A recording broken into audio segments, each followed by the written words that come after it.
Welcome to the Clear Admit MBA Admissions Podcast. I'm Graham Richmond, and this is your wiretaps for Monday, November 9th, 2020. I'm joined by Alex Brown. As always, Alex, how are things? Well, we're heading back into lockdown, Graham. So extraordinary times continue. Yeah, and also, as we're recording this, there's not yet a victor in the U.S. election. These are crazy times. as I said, extraordinary times continue. I mean, it is a crazy world out there right now. Yeah, definitely. So one thing I'll say, this isn't a politics podcast, and I know our listeners are from all over the world, and some of them may be more interested than others in the U.S. election. But I did want to share one takeaway that I had, and that is that the polling industry needs a rethink, I feel like, because I did not read many articles predicting things to be this close in the presidential race, or even just in general with the Senate races and stuff. So I don't know what's going on, but they don't seem to be able to tap into the pulse of the everyday American or something.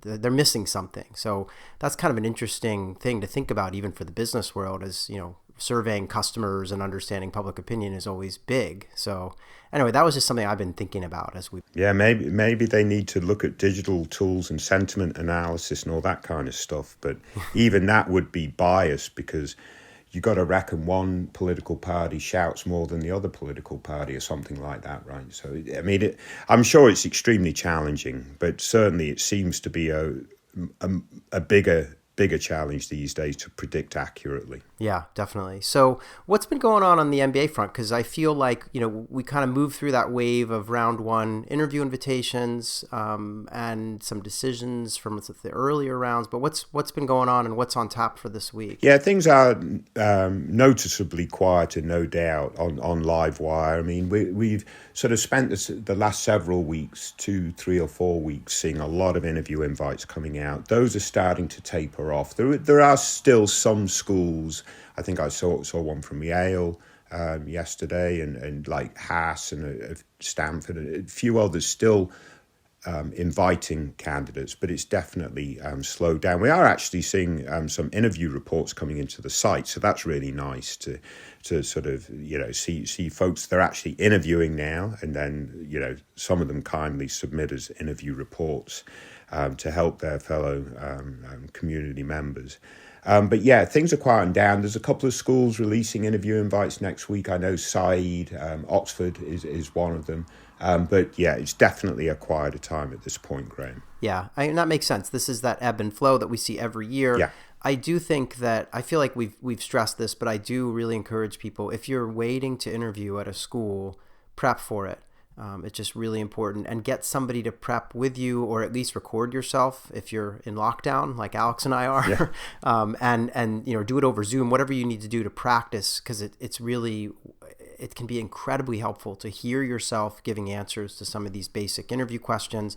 And the other thing I'll mention is that we have a few podcasts on this. You probably need to go to the website to get at them, because I'm not sure they're all up in the Apple Podcasts or Spotify, because they're quite old, but they're really relevant. We've got one about common interview questions, one about the hardest questions you might face, and we even have specific school kind of interview guide podcasts for Harvard and for Wharton. So yeah, tune into those as you're prepping, and don't lose sight. You've made it this far. Really important to not kind of drop the ball when it comes to the interview. Other things going on, Alex, we've got Real Humans pieces that continue to roll out on the site. We just released, I guess it was Michigan Ross and Georgetown McDonough Real Humans. So if you're interested in those programs, those are fun to read. As you said, interview reports keep rolling in, and I really encourage everyone to submit interview reports after you've interviewed. Super helpful for your fellow applicants. And we also have that big fall survey going, which is our kind of an applicant survey, just trying to understand how you as an applicant get information, what you look for as you travel through the admissions process. And we really need your help. And you can get at the survey by just going to bit.ly/survey fall 2020. And then the other big news, Alex, is our essay workshops are coming up, and you and I are going to be taking different roles in kind of hosting parts of those events. And we've got a bunch of schools. In fact, I was informed that I think we now have 10 schools in total that are taking part in these two events. So it's going to be a lot of fun. The first event is on November 11th at noon Eastern, and we've got Wharton, Michigan, UT Austin, and Georgetown, as well as, I want to say, Carnegie Mellon. Yeah, so we've got 5 schools for that first event. We're going to grill them on why they ask the questions they ask in the essay portion of the application and what they're looking for. And then a week later, on November 18th, we're going to do it all over again, but this time with Berkeley, London Business School, INSEAD, Cornell, and UNC. So a great batch of schools. I'm really looking forward to this, and people can sign up for that by going to bit.ly/essay events. So Alex, are you looking forward to this? I think you're going to get to do some of the breakout rooms that we do at the end of those essay workshops where candidates can really have one-on-one time with a given school. And I can't remember which schools you're going to do, but maybe it's a surprise for our listeners. I don't know. No, I am looking forward to it. I think it's a great concept. And obviously we know that the essay piece of the application is fundamental. I mean, it's really, really important. So no, I'm really looking forward to it. I think I'm doing breakouts for Georgetown with Shelley and with LBS, which I'm assuming is with David Simpson, but I don't know that for sure. I think that's right. But if that's correct, then it'd be good to catch up with colleagues that I've known over quite a long period of time. Yeah, absolutely. So, and again, our idea with these workshops was just to cut through a lot of the kind of marketing stuff. You know, everyone's been to an info session and learned the basics about a school.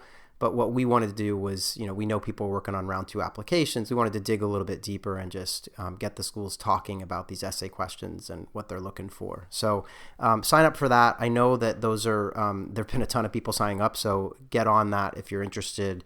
And that's all the news I had this week. I guess we can move into the wiretaps. You did pick out 3 candidates this week, right? I think I saw those come across here. Yeah. All right, so let's get going. Let's see, I just want to make sure I have them teed up here. Here we go. All right, so wiretaps candidate number 1. So this woman is applying to 5 schools, wants to start next fall, and the schools are Dartmouth, Harvard, MIT, Chicago, and Wharton. She's been working in sales strategy for a tech company, and she'd love to get into consulting with either Bain BCG or McKinsey after business school.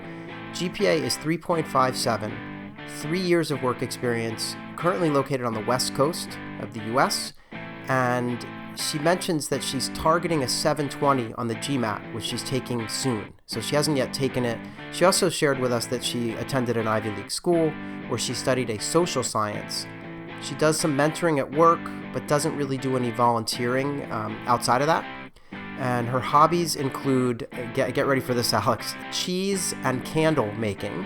That's not something I've seen before, so that's kind of interesting. And she mentioned that she hasn't done much in the quant domain undergrad-wise. I think she just took an econ class, maybe stats as an undergrad.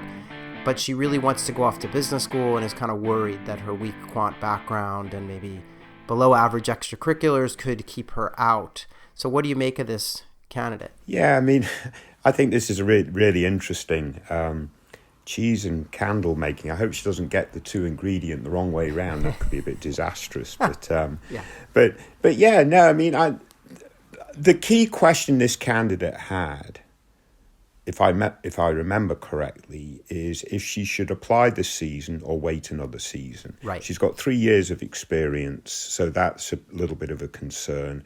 And she also feels that she needs to ratchet up the quant side of her profile. So the answer to that question is quite straightforward, I think, Graham. It's like apply this season. If you don't make it, reapply next season as a reapplicant. Perhaps your chances actually improve versus if you're a first-time applicant anyway. Or at least you're not being biased against because you weren't successful the first time. So I want to make sure that's very clear to our listening audience. Most schools absolutely consider reapplicants in the least on par as they consider first-time applicants. But, oftentimes they respect the commitment to come back to it, to improve, to do various things, and so on and so forth. So absolutely, this strategy needs to include applications this season. She also intimated that She's considering or whatever doing some kind of math prep to overcome potentially more of a social sciences background. And again, absolutely do that. Get the MBA Math or the HBX Core or whatever it is. And even if that's not absolutely completed by the round 2 deadline, the fact that you're doing it sends a strong signal to the admissions committee. So I would absolutely be looking today at signing up for one of those programs. She's targeting a 720 on the GMAT, so she must be pretty smart, Graham. I mean, again, these GMAT scores are very high these days. I'm just so super glad I'm not applying anymore. But yeah, if she gets a 720 GMAT and the quant side of the GMAT is decent, which it has to be, I guess, with a 720 GMAT, she's got a 357 GPA and does the MBA Math or whatever, that side of the application is going to be perfectly fine. If she's got 3 years of experience, she can show some impact at work, then that's going to be fine. Shows really good reason why she wants to go to business school now, to then move on into that sort of more strategy role, going through the consulting in the short term. That should be fine. She has, like you say, quite interesting extracurriculars, even if they're not on the volunteer side. So yeah, Graham, I reckon potentially a pretty strong candidate here. Yeah, and I think, I don't know if this is true, you'll correct me if I'm wrong, but I think part of the reason you picked this profile is because I feel like there are two really broadly applicable lessons here. The first is that reapplications in business school are not frowned upon, and that's not true in other domains. Like I think if you're reapplying to college or even law school, the odds are slim. Whereas for business school, it's actually fairly common. I think that relates to the fact that people are working, and so often they just get another year of work and they reapply, or they can easily kind of move the meter on the stats. And frankly, I know way back when we did some digging into acceptance rates, and reapplicants get in at a much higher rate than first timers. So there's no stigma to reapplying. And so because of that, I fully recommend she apply this year. I actually think she's going to get in this year, assuming she can kind of secure the test score that she's promising. And then the other lesson that I think is really useful here is that you don't have to be saving the world in terms of extracurriculars in order to get into business school. I think it's almost more important that you're doing stuff. So, and what I mean by that is that, she's passionate about making cheese, making candles. She is doing some mentoring at work. Like, she's an involved person. This is not a one-dimensional individual. Also, she, kind of social science major. So she's not a kind of, someone who studied accounting as an undergrad, works in accounting, and, hangs out with fellow CPAs on weekends to study more accounting or something. Like there's a lot of dimension and interest here in this candidacy. So I just want to stress that you don't have to be spooning out soup for the homeless in order to have kind of an interesting profile. And that's not to say that that doing things for the poor or helping make the world a better place is bad. I'm just saying that you can get into business school with any variety of outside interests. I think the schools are just looking to see that you have, a kind of more than one facet to your character and persona. So that's my take on this candidacy. I think she should absolutely apply, and all your advice is, spot on. Yeah, I'm going to correct you a little bit there, Graham, because the reason why I picked her is because she said that she loves the podcast. I knew. Okay. Yeah. Oh, I did miss that. Yes, you're right. Okay. She did say at the end of and then obviously it came an opportunity to address these two lessons. But also, you're a good example of that, Graham. When you applied to business school, you ended up being a reapplicant. That's right. You ended up in getting admits to two of the very elite schools, and your extracurriculars were singing and playing guitar and running a band, which is very cool stuff. Yeah. But again, you're hardly saving the world doing that. No, yeah, I guess that's a good point. I mean, I did some other things too, but yeah, no, but that is absolutely true. I applied to business school, rejected across the board except for at a safety school, and then retook the GMAT, took some outside coursework, basically the equivalent of MBA Math type stuff, and got a better head on my shoulders about my goals, reapplied, and ran the table in terms of getting in everywhere. So that was so firsthand, absolutely, reapplicants can do it, and I see it time and time again. So let's move on and talk about wiretaps candidate number 2. So this guy, because this is he indicates white male, age 30, is applying to 6 schools. And those include Berkeley, Kellogg, Chicago Booth, UCLA, Wharton, and Yale. He wants to start school next fall. He's been working in production in the video game industry, and he wants to stay in kind of tech after business school, maybe even start his own venture. And his GMAT score is a 720, GPA 3.55, 6 years of work experience, and located also on the West Coast, like our first wiretaps candidate this week. And he mentioned that, that he's had a lot of promotions throughout his work at a startup. He's been, there for almost 6 years now, and he wears many hats. And his big thing is he's sort of on the fence about, he wants to apply to full-time programs, but he's also considering part-time. And he mentioned that all the programs that I just listed have part-time programs. So he's kind of trying to decide what he wants to do. His long-term goal is to use his knowledge and experience to help found a startup or work at a gaming-focused VC. He also does some mental health volunteering, which he actually did post-undergrad. He took like a year off and volunteered. And he's got some diversity initiatives that he's involved within the gaming industry. So that's kind of this candidate. He's a first-gen college grad, and he knows that his test score isn't sort of stellar. So what do you make of this? I know that I think we both had some back and forth with this candidate on the website, but what's your take? I think this candidate's a little crazy, Graham, because his test score is not stellar. It's 720. It gets ridiculous, these scores. But, okay, what do I think of this candidate, despite the fact that I shouldn't call someone crazy that does a lot of volunteering in the mental health sphere? I get that. It's a bit of a misstep there. But I absolutely love this candidate. I really hope that they refocus their priorities and go deep into the full-time options. Mm-hmm. I think that's what serves this candidate best. I think you reaffirmed that with your feedback. Yeah. In fact, the beginning of your feedback was "don't sell yourself short!" !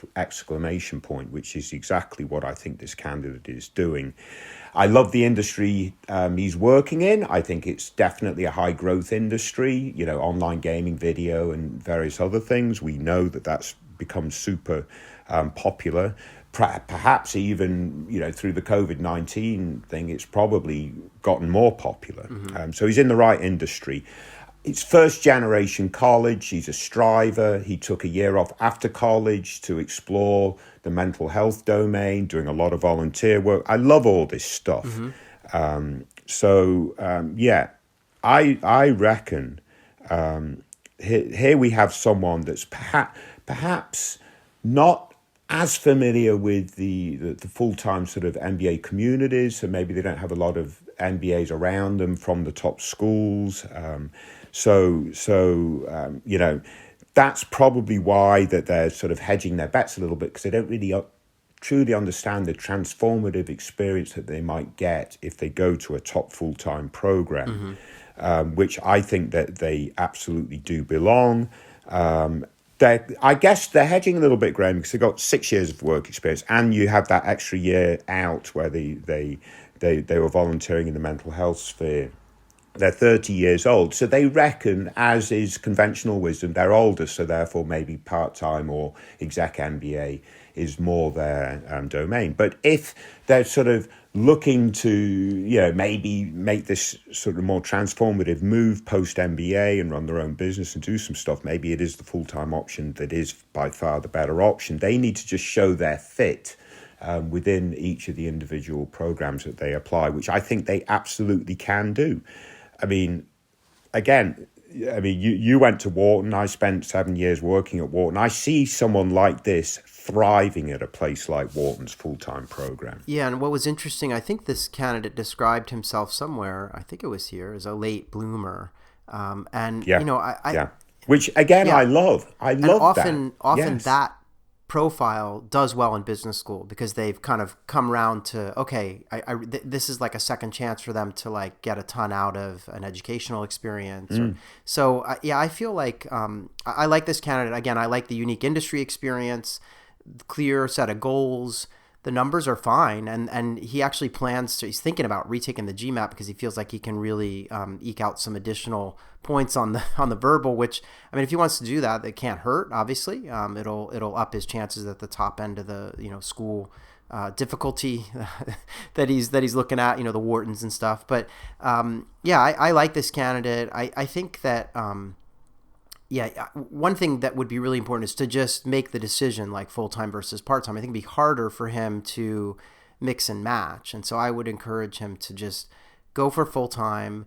It sounds like that's what he's looking for. I mean, he even spoke about he really is looking for, kind of an immersive experience. Yeah. And I think that's what the full-time can offer. So yeah, I like this candidate quite a bit too. And I recognize, he's older. I do wonder how it is that he's 30 because, typically you graduate university at 22. He says he's got 6 years of experience, but maybe he's not counting that year off where he did volunteer work. And so that's probably what it amounts to.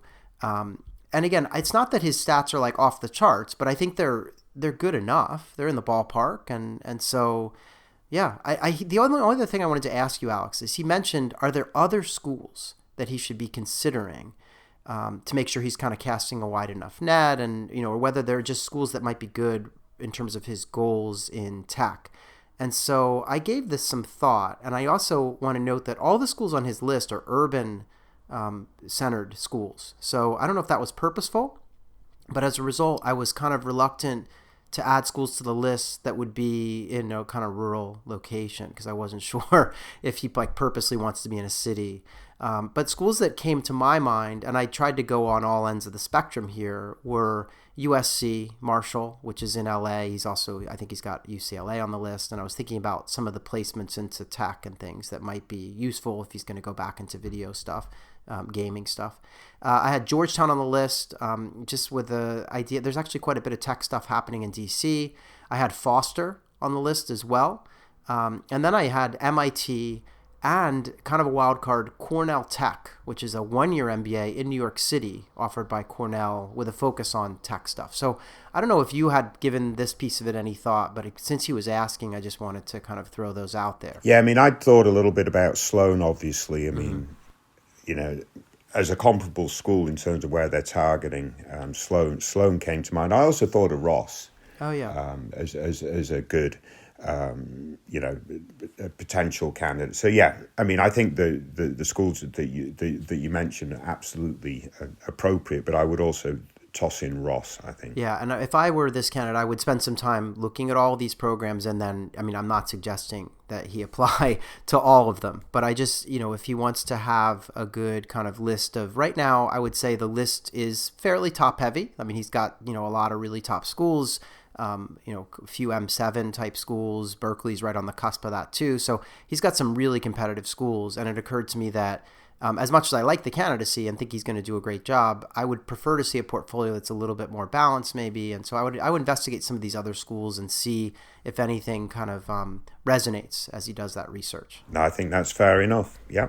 All right, so let's move on and talk about Wiretap's candidate number 3. So this person has 8 schools on the target list. They are Columbia, Cornell, Dartmouth, Duke, LBS, MIT, NYU, and Yale. They're going to try to start this coming fall, so 2021. They've been working in Big 4 financial services, and they want to get into investment banking. So companies that they're targeting include Citibank, Credit Suisse, JP Morgan. GRE score is a 320. GPA is a 3.7. And this candidate has 4 years of work experience, is located in New York and hoping to stay there. They indicate in their notes that they are an overrepresented male. They've been in New York for like 7 years now, which includes attending a top 15 undergraduate institution, as well as their work experience. The big thing here, Alex, that I wanted to get your take on is they indicate that they applied to some of these schools already. So they applied to Columbia early decision, and they were rejected after interview. MIT, they applied round 1, rejected outright. Stern and Yale still waiting, and they're thinking about Duke, Tuck, and Cornell for round 2. So I know you had some dialogue with this candidate, and I was curious to get your take on like what they should be doing now, and what may have gone wrong. Yeah, and this is kind of why I chose this candidate. So here we have a candidate who's applied round one and is now sort of thinking about his round two strategy based on the early signals that they're receiving in round one. Those signals being they were invited to interview at Columbia, but then were rejected. They weren't invited to interview at Sloan. So where does that sort of land them? They're still waiting in terms of an interview invite from Yale. And that's not good news. So that's getting a little bit later in the process for them. I mean, it doesn't mean to say that they won't get that invite, but I think we're heading towards the end of that time frame. Yeah. So and they're waiting for interview invite at Stern. Well, yeah, that might come in February, but who knows with Stern? Yeah, I mean, I hate to say it, but Stern's process is a little bit of a mystery to me. Yeah. So what have they got to do? So round two, they're considering Duke, Cornell, which I think is very good. I think those are sort of programs that this person should be looking at. And also, they actually got an interview at LBS, and they think the interview went quite well. But targeting Duke, Cornell round two, I mean, quite frankly, Graham, if they want to do investment banking in New York, a program like Cornell is probably a great fit anyway, versus, let's say, LBS, which I think LBS is obviously a brilliant investment banking option. But, perhaps it is better suited for folks that want to work in London or other parts of Europe than coming back to New York, although the person did respond that New York's recruiting from London Business School is actually okay for US citizens. So that's good that they've sort of thought that through and looked into it. So why is this? So I think that they're making the right sort of decisions for round two. But the question becomes, why are they not being successful thus far in round one? And, if you get an interview invite at Columbia, early decision, I think that's a reasonably positive signal at that point, obviously. And obviously then they're not successful through the invite. So what's happening here? And to me, what stands out are two things. One is, again, this sort of overrepresented, white male living in New York City or whatever, this idea that, all right, because I'm overrepresented, some part of my application really needs to stand out so that I'm not sort of pigeonholed into whatever category it is. And the 320 GRE, which is kind of odd to me, Graham, that the GRE score is at 320. There's no improvement there yet. They're going into investment banking. They've worked in Big Four. They got a 3.7, I imagine, from a pretty sort of finance-oriented sort of undergrad degree. So it seems like it's a weird score to me, why there's not more improvement there. They're doing HBS core, or they've done it. They're trying to, they've got a quant undergrad. So they're trying to show that the GRE score is an anomaly. But I just wonder why the GRE score is at 320, because clearly that does appear to be the weakest link here. Agreed. And I think, so they mentioned they attended a top 15 undergrad in New York. So I'm assuming they went to NYU or maybe Columbia, although they probably would have said they went to an Ivy League if they were, had done Columbia or something. But anyway, so they went to a good school, great GPA, but that test score does stand out. And they did mention in the notes that they have taken the GMAT 3 times, but did not do well. And they had really poor verbal scores. So they shifted over to take the GRE and landed at 320, and that's where things stand. And a 320 is kind of within spitting distance for some of these schools on their list, but it's not, it's below average, and it does jump out. So I kind of spent some time thinking about this, and, there's some conflicting kind of data points here for me. So on the one hand, they mentioned they speak 4 languages. And so I say, wow, that's kind of interesting, and this person should be kind of a whiz bang with verbal stuff. But then they didn't do well on the GMAT verbal, and I don't know, but presumably the GRE has gone a similar route. So that's kind of conflicting, and I wondered if a school looking at this profile would say, sure, overrepresented, okay, but then they might also say, oh, good with numbers, not with people. If the verbal scores are low, all the work has been kind of fairly quant-oriented, the undergrad experience as well. So I wondered if there was some of that happening. It's just hard to know, but I do feel that you're right. Getting an interview invite at Columbia is a positive sign. And it doesn't surprise me that someone could be invited to interview at Columbia and then rejected outright at MIT, because those schools use a pretty different process in terms of MIT makes a pretty steep cut, interviewing far fewer candidates than Columbia does, right? So we're getting a feel for where this person, sits. They got the interview at LBS.